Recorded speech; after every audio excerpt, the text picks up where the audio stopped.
Bismillahirrahmanirrahim. Assalamualaikum warahmatullahi wabarakatuh.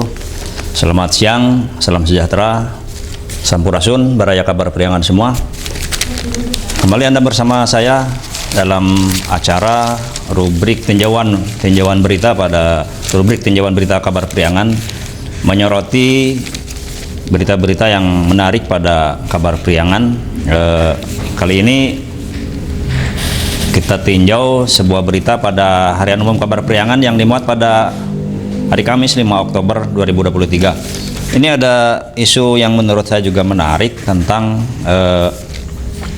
dinamika partai ya, peserta pemilu menjelang pemilu 2024 nanti, pemilu legislatif. Ini di Kabupaten Tasikmalaya, KPU setempat, KPU Kabupaten Tasikmalaya merilis ada 15 partai politik di Kabupaten Tasikmalaya ini yang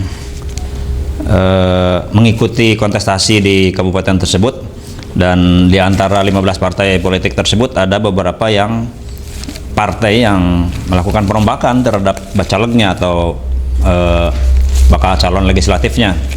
Dan ini merupakan hal yang sah-sah saja ketika partai nanti akan melakukan perombakan bacalek, mengubah nomor urutnya atau bahkan mengganti caleg tersebut dengan calon yang lain. Ini tentu merupakan sebuah dinamika di internal partai karena adanya persoalan-persoalan atau adanya apakah itu persoalan kepentingan politik atau dinamika lainnya. Tapi ini tentu saja merupakan hal yang sah dan diakomodir oleh KPU sesuai dengan undang-undang, sesuai dengan peraturan PKPU. Tapi yang ingin saya soroti bukan pada persoalan perombakan bacaleknya, tetapi bahwa ini adalah bagian dari tahapan proses pemilu 2024. Bahwa saat ini KPU tengah melakukan pencermatan terhadap DCS, daftar calon sementara, untuk ditetapkan nanti pada tanggal 3 November menjadi DCT, ditetapkan dalam sebuah rapat pleno KPU tentunya, dan akan diumumkan kepada publik pada tanggal 4 November 2023. 25 hari setelah tanggal 3 November, berarti tanggal 28, dimulailah tahapan kampanye pemilu, sehingga nanti suasana politik di lingkungan kita mungkin jangan heran nanti kalau tiba-tiba bukan mulai menghangat lagi, tapi sudah mulai memanas. Jadi partai-partai istilahnya bukan memanaskan mesin partai lagi, tapi nanti sudah mulai menginjak pedal. Jadi kendaraan partai itu sudah mulai melaju. Nah, ini tentu saja memerlukan sikap kedewasaan politik masyarakat maupun partai, karena nanti kontestasi akan segera dimulai. Artinya ketika persaingan itu dimulai, banyak hal-hal yang harus kita hindarkan.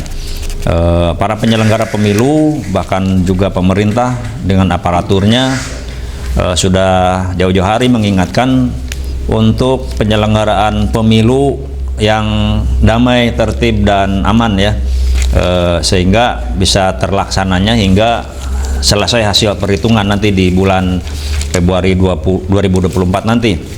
Jadi masing-masing partai hendaknya mengedepankan politik santun, politik yang beretika, dan tidak melakukan hal-hal yang memancing konfrontasi di antara masyarakat, menyebabkan perpecahan di antara masyarakat.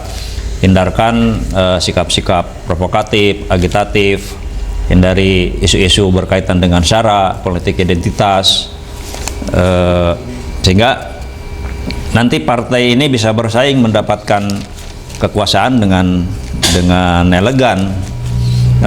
Tentu saja merupakan sebuah hal yang wajar, yang lumrah ketika kontestasi ini berlangsung agak memanas, karena notabene para partai tersebut mereka bersaing untuk mencapai kekuasaan, yang ada kalanya untuk mencapai kekuasaan itu dilakukan dengan berbagai cara, melakukan hal-hal yang katakanlah kurang baik gitu ya. Betul ada istilah bahwa tadi disebutkan ada istilah seolah-olah politik itu menghalalkan segala cara, tapi harus diingat bahwa landasan politik itu adalah moral.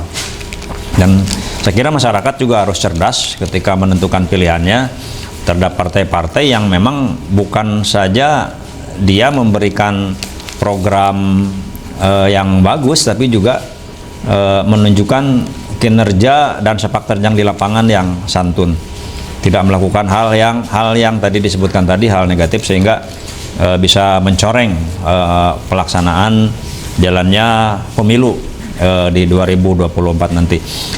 Ini juga tentu kita harapkan nanti menjelang akhir tahapan pemilu ini ada upaya semesta dari aparatur pemerintah termasuk juga aparat kepolisian untuk mengarahkan para peserta pemilu ini untuk tidak melanggar aturan-aturan kepemiluan, bahkan seyogianya juga para peserta pemilu ini diarahkan untuk melakukan deklarasi damai. Persoalannya bukan pada kalah atau menang, tapi sejauh mana dia bisa menunjukkan edukasi politik kepada masyarakat, cara berpolitik yang baik, sehingga masyarakat bisa menilai.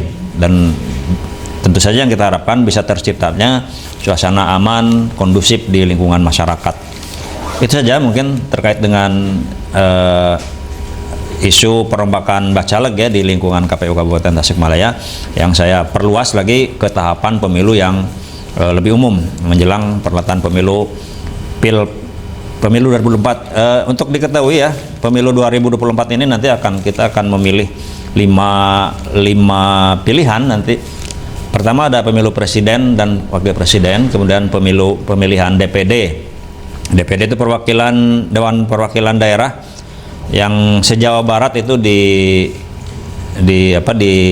calonnya itu ada 4, masing-masing provinsi itu ada 4 orang. Kemudian ada pemilihan DPR RI, kita ada di daerah pemilihan Jabar 11 ya, meliputi wilayah Kabupaten Tasikmalaya, Kota Tasikmalaya, dan Kabupaten Garut. Kemudian pemilihan DPRD provinsi, dan kita di Kota Tasikmalaya, Kabupaten Tasikmalaya itu ada di daerah pemilihan 15, meliputi 2 wilayah itu, Kabupaten dan Kota Tasikmalaya. Kemudian DPRD Kota, masing-masing kota ya, untuk diketahui oleh masyarakat. Dan masyarakat juga dari sekarang sudah mulai berancang-ancang ya untuk menentukan pilihan, dan yang paling penting juga memastikan bahwa dia sudah terdaftar pada DPT ya, daftar pemilih tetap. Banyak cara untuk memastikan, mengecek bahwa dia sudah terdaftar sebagai DPT di online, dicek dptonline.go.id ya, bisa dilihat di situ.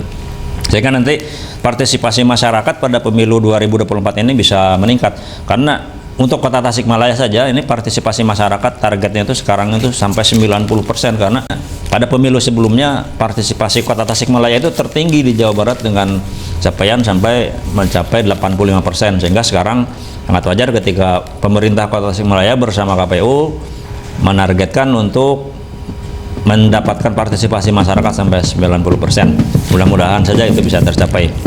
Demikian mungkin dari saya terkait dengan kepemiluan.